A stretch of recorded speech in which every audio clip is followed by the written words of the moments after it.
Afeto mega stereo. Kuba niho subwiza. Kuba niho subutunzi. Kuba niho n'ubuntu bwawe. Hello, my beautiful people. I really hope you guys are staying safe out there during this coronavirus epidemic. I hope you guys are doing your part in the sense of keeping the social distance, making sure you guys wash your hands, making sure you guys are staying in, just making sure you guys are doing anything that you could possibly do to help drop the curve and make this thing go away faster. With that being said, this week you guys are stuck with me and only me. I have no guest. I'm trying to do my part and not bring in guests because you just never know, and I don't want something to happen and I pass it on to someone and they go home and take it on to their family, or someone passes it on to me and then I take it home to my family with my grandparents being there. And so I'm trying my best to do my part, even though selfishly I would love to have my guests here because I love interacting people one-on-one. And so, but this week you guys got me. This week's topic is going to be called Real Men Cry. Now, this topic is it hits home for me because I was raised in a very culturally African home to where men are supposed to be the alpha male. Like, they're not supposed to really have emotion. They're not supposed to talk about their feelings. They're not supposed to show any signs of weakness. And so, in the world that we live in now, I'm speaking again from my personal experience and what I've been through. You guys are about to get a little bit more information of who I am and why I am the way I am today. And so, understanding that in the world we live in, men, there's a stereotype of like, we can't cry, we can't talk about our feelings, like we're not supposed to be going through any emotional stuff. I've seen it talked about a little bit more, and people are trying to bring awareness to it. But I also want to bring awareness to it because I feel like the only way we can stop this stereotyping of men is by talking about it. I think our generation, we're in a perfect situation where we can bring it out into the world and make it known and make it okay. Like, the only way we'll be able to do it is if we do it as a group. And I think our generation is that group to do it. And so I'm going to do my part in any way I can to help that aspect of it. Because I feel like there's a lot of misunderstanding when it comes to emotional feelings, talking about your feelings, going through your feelings, learning about your feelings. There's a lot of misunderstanding when it comes to that. And so I'm going to just give you guys my story and my experience. And hopefully you guys can maybe relate to it, or maybe not, or just get a better understanding of what it is to have to go through this. So, growing up, man, like as I told you guys, I was born in an African home. I was born in the Democratic Republic of Congo. I left that place when I was like 3 years old. A lot of you guys know the story of my family. It wasn't by choice that we came here as refugees. It was because we were trying to survive. And so we come here in America, and so my mom has all the culture still, and she tries to embed it in us and try to help us grow in that kind of culture. But of course, again, it's hard to try to be in a new country, try to learn a new language, and not automatically pick up their lifestyle in some way. Again, I think my mom did a great job, the best that she could do. But again, you're in two worlds, trying to live two different type of lifestyles, do I do what Americans do? Do I do what Africans do? Like, you're literally stuck in this between stage, not knowing what to do, really. What is right? What's wrong? You're going home, you're getting one thing, you're going out into the world, and you're getting a whole totally different thing. And so now you're just kind of confused. And so that's kind of where I was at in life. And so, again, my mom is a very, very strong woman for anybody that knows her.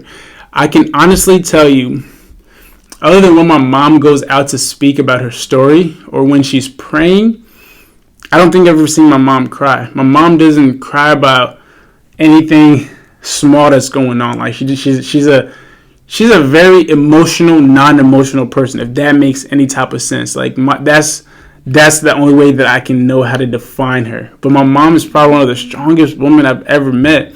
And so being raised by a very strong woman, and again, not having my father around because my father passed away when I was a very young child, and that in itself brings a different type of trauma, a different type of having to grow up on your own, trying to figure out how to be a real man, what a real man looks like. And so for me, again, I had a great opportunity. For me, I had a few father figures in my life, but one in particular. His name was Brother Tony, whom I like to call Big Papa, who helped raise me, who talked about, hey, who was the one that first to make me realize, like, yo, it's okay to talk about your feelings. But I think by that time that he was beginning to tell me that, it might have been a little too late in this fact. So when I was in 8th grade, I can't even tell you. I don't know. It might have been when I was younger than 8th grade. But I know it was around the middle school, like the later years of my middle school, so maybe 7th grade. Let's just round down and say 7th grade, okay? It's gonna make me feel better, and let's just round down. But we were at home.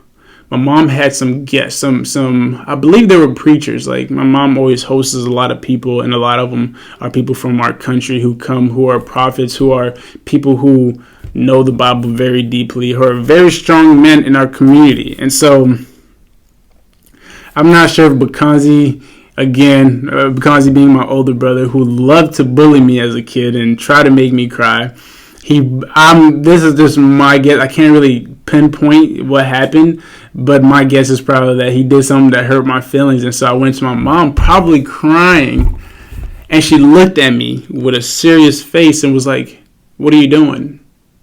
Like, men don't cry." And as a young man, I was like, so I just look at her, like, I was like, "Oh, okay." She's like, you're not supposed to show any type of weakness. You're supposed to be strong. You're the man of the house. Like, you're not supposed to be having any emotion. And I was like, so as a young kid, I was like, oh, like, dang, like, me crying is a terrible thing. Like, I shouldn't be crying. And so in that moment right there, as soon as my mom told that, because she said it so passionately, and again, my mom's an amazing woman. I think what she was trying to do was to help me grow, but in the only way that she knew how to, being where we were from in our community. And so in that moment right there, I had made a decision that I was not going to cry anymore. And as my family and my siblings would tell you, like, I was more of the emotional one growing up. And of course, just having that title and that label, it continues to go with you. Oh, you're a crybaby. Oh, you're just too sensitive. And the thing with siblings, they know the right buttons to push at the right time. And so for me, it's like they knew that was it for me. And so whenever they said, "Oh, you're sensitive," then of course I got mad, because after what my mom told me, like, men aren't supposed to cry, it made me angry when I even was called a sensitive. That was the word. If anyone called me, "Hey, stop being sensitive," that's a word that would make me so angry, because that would bring back me and my mom saying, "Hey, like, real men aren't supposed to show weakness," and sensitivity is a sign of weakness for some reason, shape, or form in our culture, in our world today, in everyday life. So when it came to that, it's being emotional became this terrible thing. I didn't want to be emotional. I didn't want to show any type of emotion. And so as time went by, I began to dig those feelings deep down, like hide all of them, like never talk about it.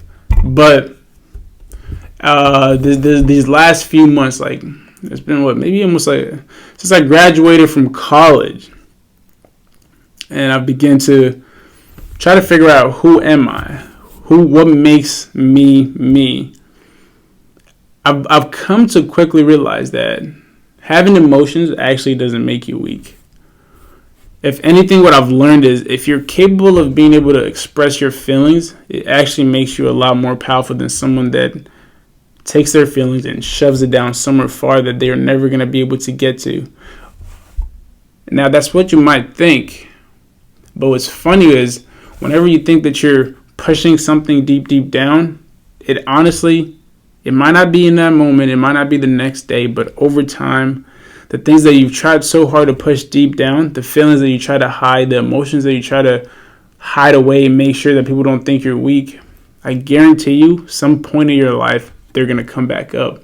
And so for me, it came back up. A lot of the trauma that I had as a child came back up, and I didn't know how to deal with it. And so the best way as us who don't know how to deal with it, begin to hang out with the wrong crowd, started to do things that I didn't want to do. Religious, but am I really religious? I believe, but is it because of my mom? Or is it because I truly believe in Jesus Christ who saved me, who died for my sins? So when it comes to emotion, I think people relate that to crying. And so whenever people see guys who don't cry, and society or whatever, oh, that's a strong guy. No, that's not what it is. That just means that a guy has learned how to not allow himself to cry. Does that mean that he's not hurt inside? Yes. But I think if a man learns how to, again, let me rewind. Crying does not relate to being emotional. I think that's the biggest issue. I want to speak for myself in general.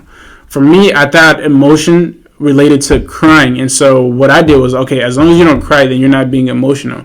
But the thing is, like, emotion comes from so many different places. It's anger, it's sadness, it's hurt, it's pain, it's trauma, it's things that you went through that hurt you. Those are emotion.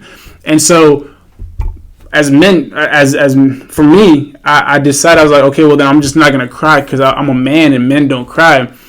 But I never learned how to talk about my feelings. I never know how to express my feelings. And so here's what happens when you shove things deep down, at least for me. When someone hurts you, you grab it, you put it in somewhere, you shove it where you shove all your other feelings. Another person comes, says something mean to you, you shove that inside too. Someone else comes up and says something different. You hide that wherever it is that you want to hide it. You start placing all these hurt feelings different places inside of you, and then you get to a point. Just like anything, you can only fill something up for too long until it comes out. And so you get to a point where you begin to let it out in the wrong way, aka drinking, aka drugs, aka for some men it's sex, because you didn't feel loved as a kid, so you went to a different outlet to make you feel like somebody does love you, which is you thought, oh, if I go and have sex with women, then I'm gonna feel love. But then you quickly realize, no, that's not where I can truly find real love. And so now you're back at square one, like, yo, what is going on? How do I get this feeling? How do I fill this void that's inside of me? And so if you never truly learn how to express your feelings, it's almost like having a bucket full of stuff and then trying to add more things. You can't fit them in there because as soon as you put it in, it just comes out.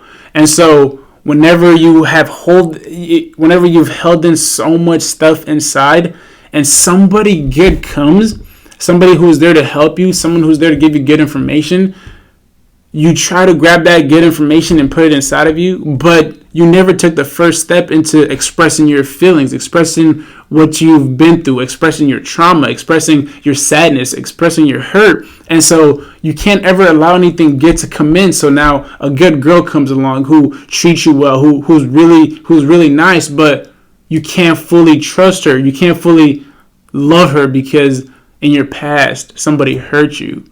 You can't fully trust her because some girl in your past, again, I'm speaking as a man, women, you guys add boy or whatever it is you want to add, but I'm speaking as a man. So for me, it's like, oh, that girl hurt me, so I can't trust anybody else. Oh, she's being nice to me? Is this real? Like, she really loved me? Like, I can't believe that. No one's ever truly been able to love me. Every person that I've found has always hurt me some way, shape, or form. And so now you don't even allow that good person to come into your life and change your life for the better because you have all this stuff that you're holding inside deep down that you haven't learned how to express.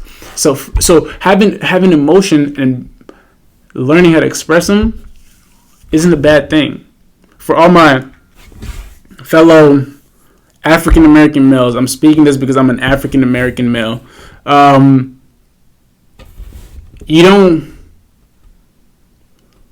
Strength doesn't come from not crying. Strength comes from knowing what you're doing is wrong and being able to express it properly, being able to express it in a positive manner, in a way that you're allowing the other person to understand where you're coming from, but you're not doing it in a way to either hurt them or criticize them or make them feel bad, but it's in a way for you to express your feelings so that you can give them an opportunity to allow you to grow. We need to stop taking emotion in a sense of weakness. We have to take emotion in a sense of growing. And in life, that's what we're doing every single day. We're trying to grow. We're trying to be better, but we can't ever get to our full potential if we don't learn how to express those emotions that we're going through.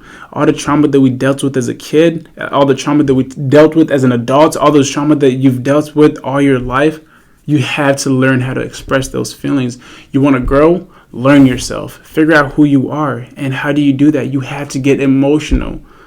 Once you go away from trying to be strong, hide your feelings, you stop growing. You just become this person who's just going day to day, and you will never have the opportunity to be able to fully be happy because you haven't learned how to fully love yourself, because you never have taken time to figure out who you are. So for all my men out there who's struggling with, am I allowed to cry? Am I allowed to have feelings? Am I allowed to have emotion? Let's take those all out of the equation, because emotion does not have to do with can I cry? Can I express my feelings? Emotion is, what is it that I'm dealing with? How do I figure it out so that I can grow? We need to stop taking emotion in a sense of weakness. We have to take emotion in a sense of growing. And in life, that's what we're doing every single day. We're trying to grow. We're trying to be better, but we can't ever get to our full potential if we don't learn how to express those emotions that we're going through. All the trauma that we dealt with as a kid, all the trauma that we dealt with as an adult, all those trauma that you've dealt with all your life, you have to learn how to express those feelings. You want to grow? Learn yourself. Figure out who you are. And one of my mentors had a great quote. He said, "Would you continue to put oil in a car that was leaking, or would you go fix that leak first before you continue to put oil in it?" So now the problem is that we're driving this body of ours and it's leaking, but we don't even know that it's leaking. We don't even know that there's trauma. We don't know that it's been hurt so many times that it doesn't even know how to feel anymore. But now if you figure out that it's leaking, if you figure out that, oh man, maybe I am really hurting from what that person said. Oh man, like my mom, oh my sibling, oh my significant other really hurt me when they said that, then you can never get to the solution of whatever it is that you're trying to figure out. So men, figure out, are you leaking? Is there a part of you that you haven't gone to and figured out if there's a problem with it? Because just like anything else, like you have to figure out what that problem is before you can try to go and fix it. But before I leave, as always, I love you. God loves you. God bless, and stay safe. Again, I love y'all, and y'all have a blessed day. Thank y'all. Love y'all. Peace.